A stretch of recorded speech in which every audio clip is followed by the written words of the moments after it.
Good evening. For today's lesson, we're going to discuss the measure of central tendency of group data that focus in our mean. Remember that the measure of central tendency are members that represent the center of the set of data. The most common measure of central tendency are mean, we have median, and we have mode. Your mean talks about the average, your median talks about the middle data, and your mode talks about the most frequent data or the most repeated data. This time, we're going to focus our discussion about mean. Mean are the average or is the average of data. The formula in getting your mean in group data, we have the sum of interval midpoint multiplied by the frequency divided by the sum of your frequency.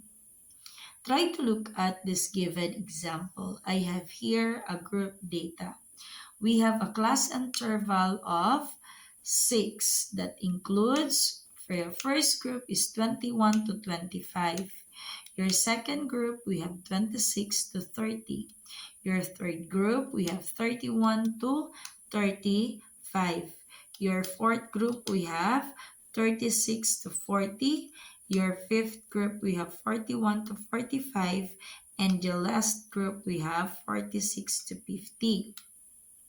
The frequency of your first group is 4, your second group is 2, your third group is 5, your fourth group is 3, your fifth and your sixth group is 3. How are we going to get the class interval or the class size of your class interval? So just simply count how many numbers are there in your group. So let's start with 21, 22, 23, 24, and 25. Therefore, in your first group, the class size is 5. As you can see, we have 26, 27, 28, 29, 30. So all your class interval in this given group has a class size of 5. For our frequency, you need to get the sum of your frequency. Just simply add all the numbers. That is 4 plus 2 plus 5 plus 3 plus 3 plus 3. That will give you a sum of 20. Therefore, our data is equal to 20. Next, we need to get the class mark of the given data. In getting the class mark of your given data, just simply get the average of your class interval by simply adding the two and get the average. So we have 21 plus 25 that will give you 46. 46 divided by 2, your class mark is equal to 23. Next, we have 23 plus 5. You will just simply get your first class mark, add your class size of your class interval, you will get your second class mark. 23 plus 5, that will give you 28. Now, we have 28 plus 5, that will give you 33, and that is the class mark of your third group. Your third group, 33 plus 5, that will give you 38, and that will be the class mark of your fourth group. Your fifth group, we have 38 plus 5, that will give you 43, and 43 plus 5, that will give you 48.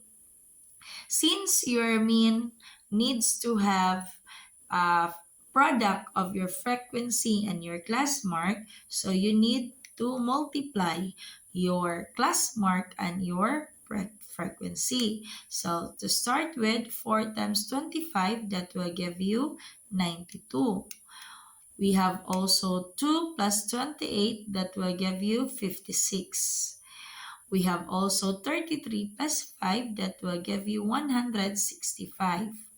We have 3 times 38 that will give you 114.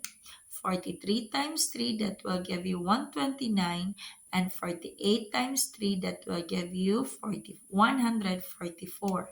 Since we need to get the sum of the product of frequency and your class mark, so you just simply add all the product of frequency and class mark. 92 plus 56 plus 165 plus 117 plus 117, 129 plus 144 that will give you 700. So since we have already the data in getting the mean of our group data, the sum of your product of interval and your frequency divided by total frequency, so we can now solve the mean.